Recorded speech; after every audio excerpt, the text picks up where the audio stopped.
Vanessa, sou professora de didática da Faculdade Dourado. Hoje nós vamos falar sobre o marxismo e a educação. Vamos falar sobre o Karl Marx, certo? Então vamos lá. Primeiro vamos aprender, definir, né, o que é marxismo, né? Quando alguém fala, isso é muito marxismo, né? Vamos entender o que é. Então são ideias filosóficas, econômicas e políticas e sociais, que uma coisa vai depender da outra, elaborado aí por dois filósofos, o Karl Marx e o Friedrich Engels, certo? E por alguns outros seguidores que vêm depois, porque até hoje a gente identifica ainda algumas ideias do Marx na sociedade atual, certo? Bom, eles conseguiram aí interpretar a vida social que existia naquela época e que respinga nos dias de hoje. Eles entendem a luta de classe e eles preveem a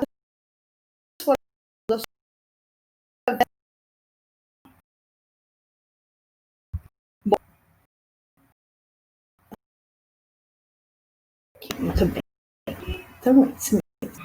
Bom, os países socialistas, eles utilizam como base o marxismo, tanto na política, na prática sindical, até análise de interpretações de fatos sociais, morais, artísticos, históricos e econômicos. Para vocês terem uma ideia de quais são os países socialistas, né? Porque a gente fala de capitalismo e socialismo. Então, capitalismo é o que nós temos hoje no Brasil. Socialismo, como, por exemplo, Cuba, Vietnã, a China, a Coreia do Norte, a parte da Ásia, tá bom? Ele é mais aí para o norte da Ásia, certo? Bom, do que era composto aí, então, esse marxismo, né? Como que ele é composto, como que ele era visto, o que Marx e Karl Marx pensava sobre a sociedade em si, a política, né, a vida social, né? Então, ela era composta de algumas teorias bastante interessantes. Então, as teorias que fazem parte aí, a teoria do mais-valia, da dialética, materialismo histórico, infraestrutura e superestrutura, que eu acabei separando em 2 slides, trabalho e alienação. Nós vamos ver cada um deles, explicar direitinho para vocês entenderem aí os conceitos dessa obra do Marx, tá bom? E claro que o Engels está no meio, né? Então vamos lá. Mais-valia, eu deixei aí uma imagem para vocês pensarem um pouquinho, refletir um pouquinho sobre o que seria esse mais-valia, né? Então observem aí que a gente tem um homem mal vestido, né? Que é chamado de trabalhador. Um homem que está bem vestido, de charuto e chapéu, uma coisa muito chique, né? E atrás dele tem um saco, que são as riquezas criadas pelos trabalhadores. Então, a gente tem aí o salário pequeno diante do patrão, né? O trabalhador, que deve trabalhar bastante pela cara dele, não é uma cara muito feliz, né? Também não parece ser rico, então ele ganha pouco, né? Mas então, o que seria esse mais-valia, vendo mesmo assim essa imagem, né? Então, na verdade, é a diferença entre o valor produzido pelo trabalho e o salário pago ao trabalhador, que seria a base da exploração do sistema capitalista que Marx tanto fala, né? Então, a gente vê aí a desigualdade entre o salário pago e o valor do trabalho produzido. É mais ou menos o que a gente vê hoje em dia, quando a gente fala, nossa, eu ganho tão pouco e trabalho muito, né? Mais ou menos isso, tá bom, gente? Mas aqui política, social, enfim, nada disso, tá bom? Só trazer para vocês o que seria esse mais-valia para Marx. Bom, e aí então a gente tem outras, né, definições, né, ideias que agregam aí esse composto do Marx, né? Então, vamos lá. A gente fala também da dialética marxista. Quando a gente fala de dialética, a gente está relacionando aí o discurso, né? Então, podemos dizer que a dialética para Marx é a luta de classes por diferentes interesses. Mas se eu estou falando de dialética, que dialética está relacionada ao discurso, o que tem a ver luta de classe, né? Por interesses. Porque são interesses diferentes e que geram contradições. Então, são discursos diferentes, né? Ele faz aí uma reforma no conceito do Engel, que a gente viu há um tempo atrás, quando diz que existe A tese, antítese e síntese, lembra de uma ideia trazida por Sócrates? Nós já vimos isso no vídeo anterior, ou numa aula aí anterior, né? Da tese, da antítese e da síntese, né? Ela foi alterada por Hegel e depois alterado aí, né? Feita uma reforma no conceito, né? Através do Karl Marx, tá bom? Que aí, então, a gente tem a contradição, tá? Porque há interesses diferentes, tá? Tudo bem? Vamos lá. Materialismo. Então, antes das ideias marxistas, a prática vinha depois das ideias. Então, primeiro vinha a prática e depois vinham as ideias. Então, era primeiro o abstrato e depois o concreto. Acho que eu falei o contrário, não é verdade? Então, vamos lá. Então, antes as ideias marxistas, né? A prática vinha depois das ideias, né? Então, vinha primeiro as ideias para depois virem as práticas, né?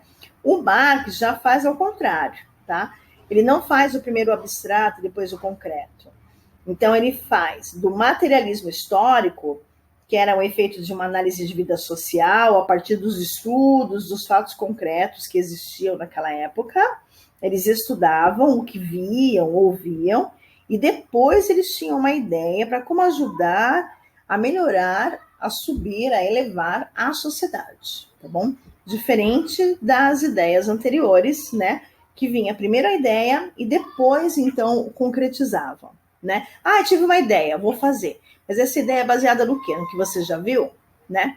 Então, agora, com o marxismo, né? Agora não, na ideia de Marx. Eles estudavam e aí, então, depois eles agiam, né? Eles tinham uma ideia para poder concretizar. Tudo bem? Infraestrutura faz parte aí também desse composto do Marx, dessa teoria aí do Marx. Então, vamos lá. Infraestrutura, e aí a gente tem também a superestrutura, na verdade, né? Ela é a base material da sociedade formada pelo processo de produção, meios de trabalho e a força de trabalho, tá bom? Então, a gente tem aí as forças produtivas e as relações de produção, né? Então, as forças produtivas são o meio de produção e a força de trabalho, tá? A superestrutura, ela já está ligada aí com ideias políticas, religiosas, né, que está ligada à moral e ao estético, à legislação, ao Estado, né, que também ela pode ser modificada, né, porque tudo vai depender do quê? Da infraestrutura, tá? Se a infraestrutura modifica, a superestrutura também modifica. Tudo bem? Vamos seguir. Trabalho. Então, qual é a definição de trabalho para Karl Marx? Tá? Para Karl Marx, o trabalho é, em primeiro lugar, a realização do ser humano. Tá? Em segundo lugar, aí está com a relação entre o homem e a natureza. Em terceiro lugar, que Karl Marx, outra definição de Marx sobre o trabalho, né? É a desumanização do trabalhador depois que houve a Revolução Industrial. Então, houve a necessidade aí de trocar, né? Eu substituo o homem, o trabalhador, por uma máquina, por exemplo, faz parte dessa ideia de Karl Marx, tá bom?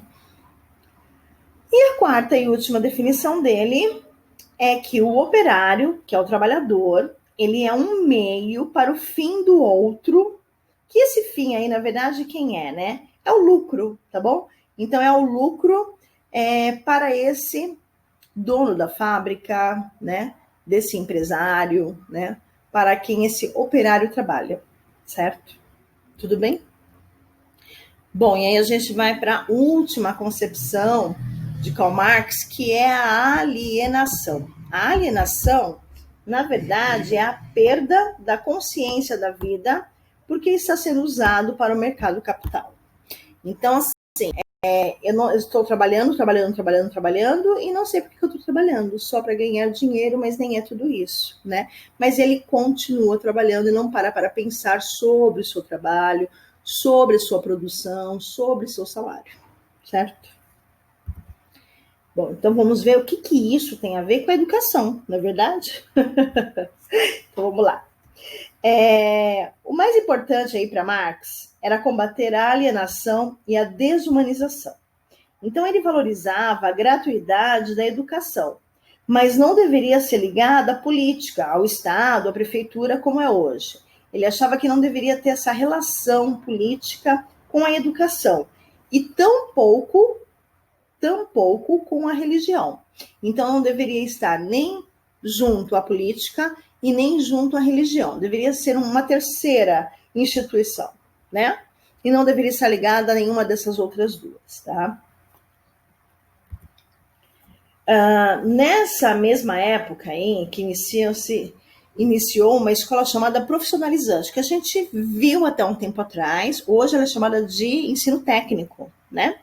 Então, para que serviam esses ensinos técnicos? Que, na verdade, eu vou adiantar um pouquinho da nossa próxima aula, que a gente vai falar sobre as escolas tecnicistas, tá bom? Então, essas escolas, na verdade, elas eram chamadas de profissionalizantes porque aprendiam apenas o que era necessário para determinada função. Então, por exemplo, se eu era contratado como pintor, tinha um curso lá para pintor. Então, eu ia estudar só isso. E eu estudava só isso, eu não estudava outras coisas, outras áreas, né? Então, como Marx, ele era contra esse tipo de escola, porque deveria ser física, técnica e intelectual, né? Ela não deveria ser apenas para uma função, certo? Quando ele fala dessa escola, que ela é física, ela é técnica e intelectual, ele chama essa escola de unilateral. Unilateral, presta atenção nessa palavra. Unilateral, tá bom? Que é uma escola múltipla de disciplinas, múltiplas de pensamento, tá bom? E não apenas o técnico, certo? Bom, quando Marx fala da alienação, por exemplo, né? Pensando aí sobre a educação, poderíamos refletir sobre uma pergunta, uma questão. Né? Acho que podemos encerrar essa aula de hoje pensando, refletindo uma pergunta. Vamos lá. A educação, como é praticada ao seu redor, em sua volta, hoje em dia, ela procura dar condições ao aluno para que ele se desenvolva por inteiro, todos os conceitos, disciplinas, ou apenas é desenvolvido objetivos limitados pelas circunstâncias? Boa pergunta, né, gente? A gente encerra então a aula de hoje com essa reflexão, tá bom? Um beijo em cada um. Até mais.